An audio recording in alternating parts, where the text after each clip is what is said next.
Oi, eu sou a Lara, esse é o Douglas e a gente vai falar sobre a arquitetura barroca.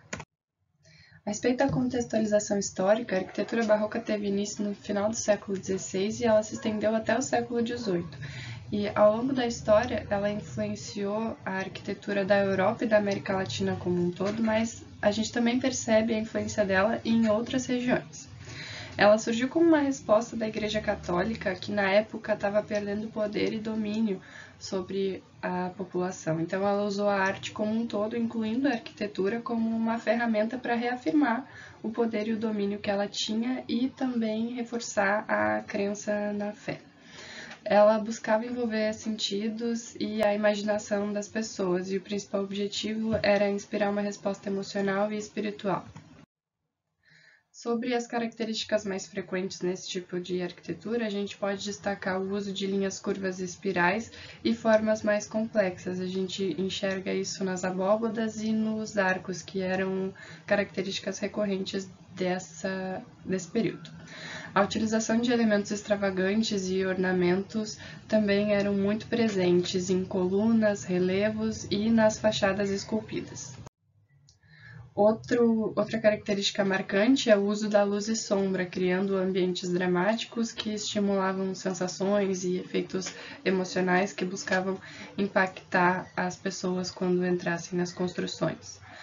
E a religiosidade também era bem presente, e através da representação de cenas bíblicas, santos e outras diversas. Bom, agora falando um pouquinho sobre os materiais utilizados. Como material estrutural era utilizado principalmente a pedra, o tijolo, a madeira, o gesso e a argamassa.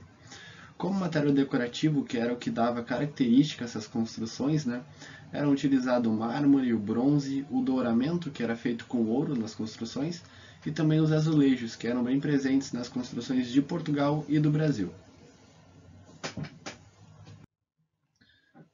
Como impacto sociocultural, nós temos o reforço da hierarquia social, né, afirmando o poder na nobreza através daquelas construções imponentes e bem detalhadas. A propagação do catolicismo através da arquitetura religiosa, difundindo a fé. A influência na literatura e no teatro, né, que esses ambientes dramáticos que eram gerados dentro dessas construções deram inspiração a diversas obras literárias. E as suas colônias era bastante utilizado esse tipo de arquitetura para disseminar e afirmar a crença religiosa. Bom, agora falando sobre o legado, influenciou outros estilos de arquitetura, como o rococó e o neoclássico. Também serviu como influência na ornamentação e decoração, e também como referência para alguns arquitetos da arquitetura moderna.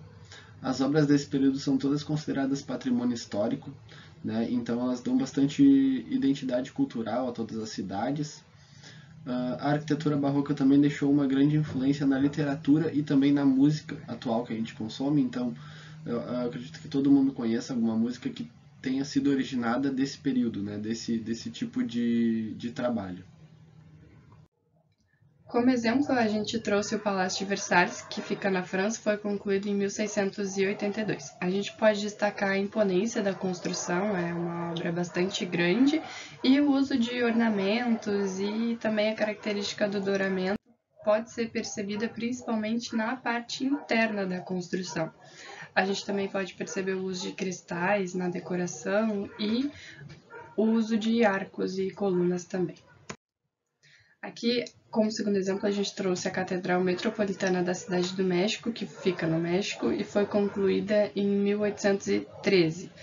Uma imagem mais da fachada do prédio, a gente consegue perceber que ele tem uma imponência relativamente menor em comparação ao primeiro. Parte disso é porque essa construção ela foi feita em uma região que na época era de colônia, né? E a gente também consegue perceber que o uso de pedra foi bastante recorrente, porque era um dos materiais mais abundantes do local. Bom, agora aqui a gente tem uma imagem da Basílica de Santa Maria de La Salute, né, concluída em 1687, ela é situada na Itália. A gente vê fica bem marcante a imponência da construção, né, a grande utilização de pedra, né, dá a entender que é uma construção bem robusta, né. Mas ainda assim é bastante presente a quantidade de detalhes, né, bastante detalhes esculpidos diretamente na pedra, que chama bastante atenção também para essa construção é a abóbada que cobre todo o teto da construção, né? Aqui na parte interna nós temos também a grande presença de pedra, né? Mas também praticamente todos os blocos de pedra utilizados têm uma parte esculpida com detalhes, né? Dando um detalhamento bem interessante e bonito na construção. Aqui a gente tem uma imagem da igreja de São Francisco de Assis, concluída em 1771, e fica situada aqui na cidade de Ouro Preto, no Brasil, né? Como a Lara falou anteriormente, essas construções que eram de países colônia, né, elas normalmente tinham uma imponência bem menor, né, então a gente vê que isso se afirma, né, é uma construção bem menor em comparação às construções anteriores, porém o detalhamento ainda é bem presente na construção, né, até mesmo utilizando o douramento com ouro ali na parte do teto do telhado das torres, né. Aqui a gente tem uma imagem da parte interna, que é bem presente a quantidade de detalhes, né? Muito douramento, muitas imagens de santos, religiosas, né? Que chama bastante atenção e é bem presente nesse tipo de construção dessa época, né? Então é isso, essas são nossas referências bibliográficas e muito obrigado.